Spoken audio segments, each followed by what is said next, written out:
Syrian Girl, today you're going to tell us about Al-Qaeda, I believe. Is that correct? Yes, or as otherwise known as Al-Qaeda, because many believe it is just a front of the CIA, an organization that is controlled and puppeted and was created by the CIA. So we all know that in Afghanistan, during the fight against the Soviet occupation there, the CIA funded Al-Qaeda and Osama bin Laden. We all know that that's part of history. But of late, since 2001, we are and a little bit before that, we were led to believe that Al-Qaeda was a anti-American um, terrorist umbrella organization that was just basically everywhere and was all powerful and could bomb buildings, the Pentagon, hijack planes, bomb boats, etc., etc. But all the while, as a matter of fact, the Al Qaeda was always in the hands of the CIA, and for a brief time, that wasn't as obvious as it is now. Um, People who would say this were seen as conspiracy theorists. But even in the mainstream media now, we're getting reports that the Libyan rebels have a strong Al Qaeda element in them. One of the rebel leaders was, in fact, tortured in Guantanamo Bay by the CIA, obviously.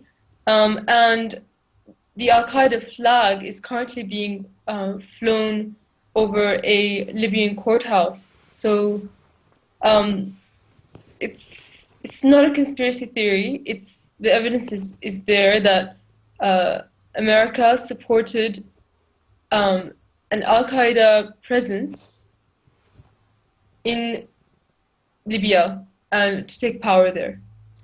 I kind of read up on all this, and I just concur and agree with everything you've said.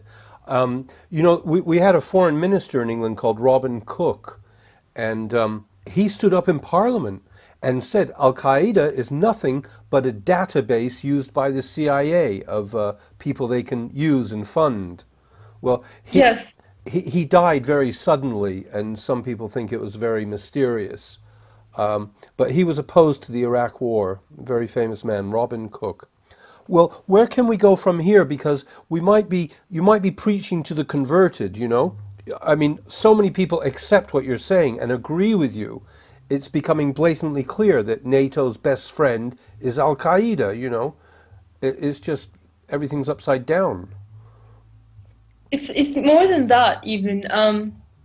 So there was a documentary in 2008 saying that it has some CIA people on record saying that Al Qaeda itself does not exist, like it's a fake organization created by a think tank.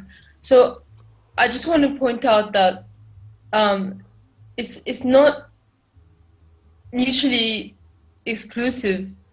It is fake in the sense that it's made out to be much bigger than what it is, and it's made out to be something that it's not, which is an anti-American, independent organization.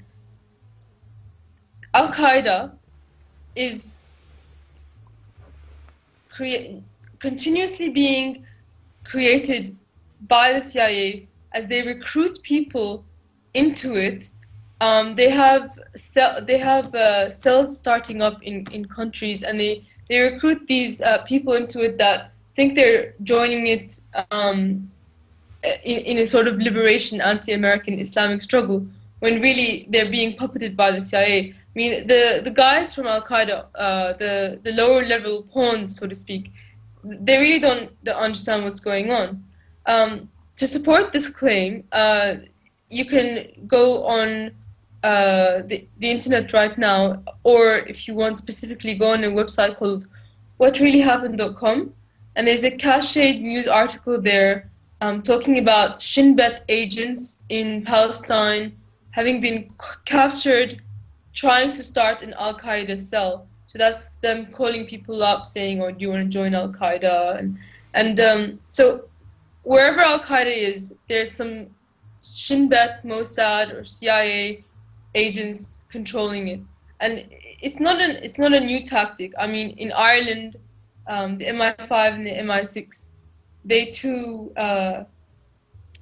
used it against the Irish resistance, Same and method. actually, exactly, and they tried to use it to destroy the Iraqi resistance, in fact, but the Sunni resistance, they wouldn't bite. They actually clashed with Al-Qaeda for many, many years. And there was this organization called the ISI, if anybody remembers that. And actually, the leaders of this ISI movement, ISI was basically Al-Qaeda in Iraq. But after the leaders of the ISI were captured by the Americans, somehow, I don't know why they would do this. I can't explain it, but they said that, oh well, all along the ISI was basically something that only existed on the internet. Now, that's not to say that Al Qaeda cells did not exist in Iraq. It's just that much of the news about it was ripped off the internet. And just on the point of the news, the biggest news agency that promotes Al Qaeda as a real organization, the biggest news agency that takes their videos and plays them to people is Al Jazeera. And now you're seeing Al Jazeera taking basically all the revolutions, almost all of the revolutions happening in the Middle East right now, and using them to gain influence over the countries. So basically, in conclusion, Al Qaeda, the CIA, and Qatar are one entity. Sounds right. You've got some Al Qaeda cells working in Syria, coming from Lebanon and Turkey. Is that correct?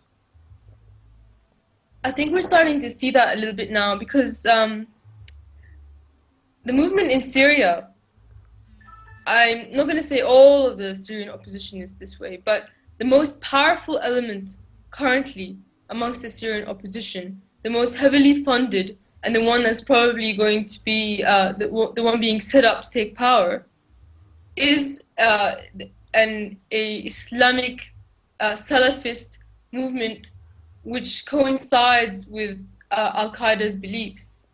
So, yeah, I'd say that they are Al Qaeda.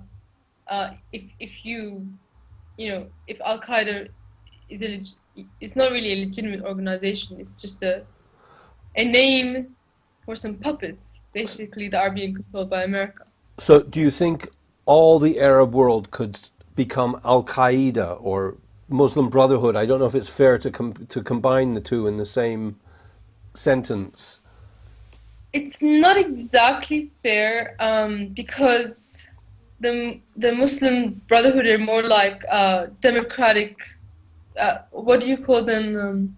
Christian Democrats. But I think that even they are being pushed more and more to the extremist Salafist side. I think the way that I see it, it seems that only the secular countries are being targeted and they're being turned into these Islamic Emirates. And I think the powers that be, for some reason, they wish to see the whole Middle East being turned into theocracies, whether being run by like Wahhabi Salafists, as in Saudi Arabia, or otherwise. I've heard it That's said. I've heard it said that Israel would like to see, religiously run countries all around it. I mean, also it might just be a reaction to Israel, given that Israel's waving a religious flag. Just maybe. food for thought. Maybe, or you might say that this is just the Sunni Islamic states like Qatar and Saudi Arabia trying to gain influence over everything, in opposition to Iran, which is a Shia government. But maybe somebody is puppeting everybody from the outside, trying to create a huge clash between the religions. And in order to do that, you can't have any secular states being left. If you think about it, the only secular states in the Middle East is the Levant region, which is Syria, Lebanon, and Palestine. And even Palestine not so much anymore because of Hamas's strong religious ticket. So the only country left with a secular stance at the moment in the whole Middle East is Syria. It's not very fashionable right now, secularism. No, it isn't. It seems to have been something from the 70s or 60s. But Uh, sorry, go ahead. no, no, I'd like you to continue. If not, Just I'll. I wanted to make one comparison. If anybody's read the book George Orwell's 1984, there's a character in that. His name is Goldstein. And by the end of the book, I'm sorry, it's a spoiler, but by the end of the book, you learn that this Goldstein character, who was supposed to be against the government and leading this insurgent terrorist organization against the government, he turns out to be a puppet of the government all along. And he was used basically, he wasn't even real, he's just an actor. And the whole organization that he was supposed to be a part of was used to get dissidents to expose themselves by attempting to join it. And one of the other interesting things about the book was Hate Minute. And this was when this Goldstein character would appear on television and talk about why you should oppose the government. And that always reminded me of the hate minute we received watching Osama bin Laden on either CNN or Al Jazeera, just clips of his speeches, and we were supposed to just sit there and rage this creature. It's the signature of our ruling powers now to demonize certain characters. It's terrible, and you're absolutely right. It's about everybody get angry and hate somebody for a minute. Wh- Yes. what are you going to talk about next time? May I ask you in advance? There's a few things I'd like to talk about. Obviously, the things in Syria, because I'm Syrian, are important.